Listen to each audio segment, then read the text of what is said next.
अभी पार्टी ने 11 स्थानों पर, जहां से काफी लोग उत्सुक हैं लड़ने के लिए, हमारे कार्यकर्ता और कई जो जिम्मेदार किस्म के लोग हैं हमारे प्रत्याशी बनने के लिए उत्सुक हैं। तो हम लोगों ने अभी 11 सीटों का अभी वो है जहां हम लोग इलेक्शन लड़ेंगे।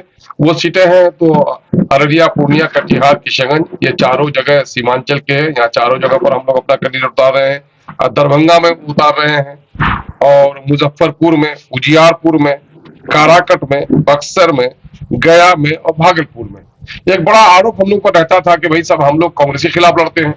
तो आप देख लेंगे ये जिन जिन चीजों का हमने किया है, चाहे उजियारपुर को देख लीजिए, काराकट को देख लीजिए, दरभंगा को देख लीजिए, हम लोग जहाँ बीजेपी, जदयू और कांग्रेस और शायद मुमकिन है कि राजद का तो कोई है नहीं, तो हम लोग ये तीनों जो हम वर्तमान में हैं उनके खिलाफ हम लोग इलेक्शन लड़ने जा रहे हैं। हमारा मामला यही है कि सेकुलर समाज बने और दलितों और अखिलियतों को मान और सम्मान बने। सिर्फ सेकुलरिज्म के नाम पर इनका शोषण और दोहन होता नहीं रहे। बिहार की जो जाति आधारित गणना आई है उसने चौंका दिया है लोगों को कि इन दलितों ने और मुसलमानों ने हमेशा लोगों को वोट दिया लेकिन उसकी हिस्सेदारी कभी नहीं तय की, जिसके नतीजे में आर्थिक, सामाजिक, शैक्षणिक और सरकारी नौकरियों में इनकी हिस्सेदारी अत्यंत कम है। जाहिर है कि दलितों और अखिलियतों के इस नाइंसाफी के खिलाफ तो हमारा एक मजबूत लड़ाई लड़ना हमारे लिए जरूरी है। इस वजह से पार्टी ने फैसला किया है। सर, किन्हीं पार्टी के साथ गठबंधन करके आप चुनाव लड़ेंगे, अकेले ही चुनाव लड़ेंगे? हमारी एक दो पार्टी से अभी बात चल रही है और वो हमारे नेशनल प्रेसिडेंट जनाब बैरिस्टर असदुद्दीन अवैसी साहब से हैदराबाद कई कई जगह के लोग गए हैं।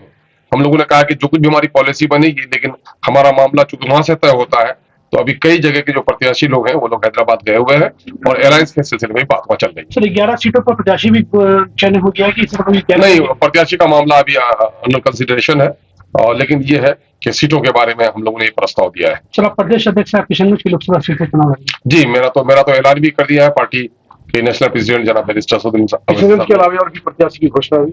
नहीं, घोषणा तो मैंने कहा ना कि इन सीटों का चयन हुआ है, इन सीटों का चयन हुआ है, अब प्रत्याशियों का चयन होगा। मुद्दा क्या रहेगा? मुद्दा हमारे लिए तो वही है कि इस मुल्क में कम्युनलिज्म ने नुकसान पहुंचाया और धोखेबाज सेकुलर ताकतों ने धोखा पहुंचाया है। दलित जो मूल निवासी रहे इस देश के, जो अकलियत के लोग हैं, उनके साथ नाइंसाफी होती रही है और आज देश तरक्की कर गया है। वो पट्टियां जो जहां जहां मुसलमान हैं वहां पर तरक्की नहीं हुई। आप सीमांचल में रह रहे हो तो बता लो, सीमांचल का पर कैपिटा इनकम आज भी सबसे कम है, नौकरी में हिस्सेदारी सबसे कम है। मामला यही है कि राज्य के दूसरे हिस्सों में भी हमारी हकमारी हो रही है। हम लोग तो चाहते ही हैं कि भाई हम लोग ये है दलितों को इंसाफ मिले और सेकुलर सरकार बने, तो हम लोग तो ये मामला कर ही रहे हैं। अभी हम लोग जा रहे हैं, अररिया से भी हम लोग तय कर लेंगे करीब, और कटिहार से अभी आदिल साहब का नाम हम लोगों के पहले से हो रहे हैं। पिछले दिनों उन्होंने असेंबली इलेक्शन भी छोड़ दिया था पार्टी के कामकाज की वजह से और पार्टी के समर्पित कार्यकर्ता रहे, काफी दबाव है, तो आदिल हसन एडवोकेट वहां पर अभी उस पर पार्टी ने उसका प्रस्ताव भेजा। अचानक गठबंधन वालों ने मेरी पार्टी को तोड़ दिया, उसके बावजूद भी चूंकि देश में नरेंद्र मोदी की सरकार मौजूदा वक्त किसान विरोधी है, दलित विरोधी है, अकलियत विरोधी है, और मैं क्या पूरा देश चाहता है कि नरेंद्र मोदी दोबारा फिर कुर्सी पर ना आए, उसके लिए एक लार्जर अलायंस बना इंडिया के नाम से।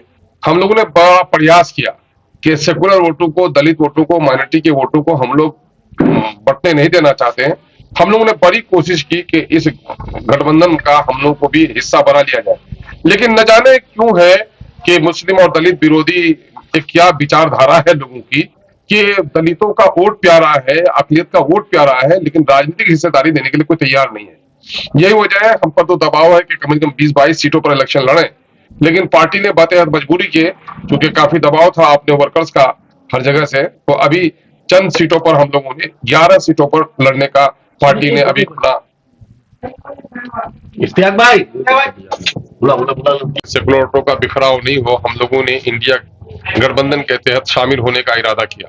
हर चंद के इन लोगों ने हमारे सीने पे खंजर भी घोपा, हमारे लोग तोड़ लिए गए, लेकिन राष्ट्र हित में, दलितों के हित में, अकलियतों के हित में जरूरी है कि मैं उनका साथ देता।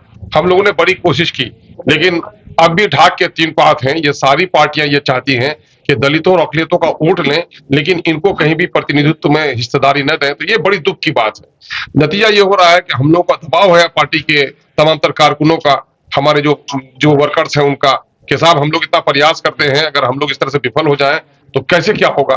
तो हम लोगों ने 11 सीटों पर बिहार में लड़ने का फैसला किया है। 4 सीटें हमारी सीमांचल की हैं, अररिया, पूर्णिया, कटिहार, किशनगंज। यहाँ से मैं घोषित प्रत्याशी भी हूँ। कटिहार से आदिल हसन साहब को इलेक्शन लड़ने का बड़ा दबाव था, उनका नाम पेश किया गया है। और बक्सर से, काराकट से, गया से, मुजफ्फरपुर से, उजियारपुर से, दरभंगा से और भागलपुर से हम लोग इन लगभग 10-11 स्थानों पर हम लोग इलेक्शन लड़ने की पूरी तैयारी कर रहे हैं। और हम लोगों ने जो लोग वहाँ के प्रत्याशी थे, उन लोगों को हम लोगों ने हैदराबाद से राब्ता करने के लिए कहा है, और वहाँ के जो मुकामी संगठन है उन लोगों से हम लोगों ने राय लेना भी शुरू कर दिया है। प्रत्याशी की घोषणा कब तक होगी? उन लोगों को मैंने कह दिया है वहाँ हैदराबाद से राब्ता करने के लिए। तो ये लोग हैदराबाद गए होंगे, फिर हैदराबाद से हम लोग की बात हो जाती है तो 2-4 दिन से घोषणा पत्र भी जारी किए हैं। घोषणा तो हम लोग का वही घोषणा पत्र हम लोग का क्या है कि हम सत्ता की लड़ाई नहीं लड़ रहे हैं, हम लड़ाई लड़ रहे हैं इस देश में और इस राज्य में शोषित वंचित वर्गों के लिए। और ये बात मैं कल तक कहता था तो मेरी बात पर सदाकत नजर नहीं आती थी, लेकिन नीतीश कुमार जी गलती से काम कर गए और अपने जुर्म की दास्तान लिख गए।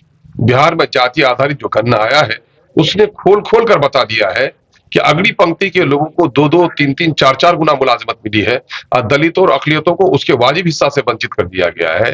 चाहे 50,000 की आमदनी हो, चाहे हायर एजुकेशन का मामला हो, चाहे पक्के का मकान हो, इन तमाम तक पैरामीटर्स जो सोशियो इकोनॉमिक वो हैसियत तय करते हैं, उसमें मुस्लिम और दलितों की हालत अत्यंत दयनीय है। और साथ ही जो अगली जाति के भी जो लोग हैं, अगली पंक्ति के लोग भी जो शोषित वंचित हैं, हम उनकी भी आवाज उठा रहे हैं। ये सारा मामला हम लोग कर रहे हैं। हमारी तैयारी तो लगभग हम लोग 20 सीटों पर वो चल रही थी, लेकिन अभी 11 सीटों पर फाइनल हुआ है कि 11 सीटों पर पार्टी ने इलेक्शन लड़ने का फैसला किया है। इसमें 4 सीट हमारी होगी यहाँ पर, इसकी अररिया, पूर्णिया, कटिहार, किशनगंज की। फिर हम दरभंगा के लिए भी, उजियारपुर हुआ, काराकट हुआ, गया हुआ, और इन स्थानों पर हम, बक्सर का मामला हुआ, इन स्थानों पर हम लड़ाई लड़ने जा रहे हैं। और भागलपुर में, और पिछले दिनों से ही कई प्रत्याशी, दिग्गज प्रत्याशी हम लोगों के इसमें हैं। ये सारी पॉलिसी वहाँ हैदराबाद में तय पा रही है, और आप लोग को एक शुभ संकेत भी दे रहे हैं कि कई छोटी पार्टियों के साथ हमारा एक अलायंस भी बनने जा रहा है। ऐसा चर्चा में आ रहा है कि आप जन अधिकार पार्टी से जा रहे हैं। अभी देखिए, अभी हम कुछ नहीं कर सकते हैं, क्योंकि हमारी सारी पॉलिसियों को तय करने में हम लोग इंटाइटल नहीं है। ये हमारे राष्ट्रीय अध्यक्ष हैं, वो कर रहे हैं। यही वजह है कि बहुत सारी जगहों से लोग वहीं पर गए हुए हैं। अभी सारी पॉलिसी हम समय 2-4 दिन में तय हो जाएगा।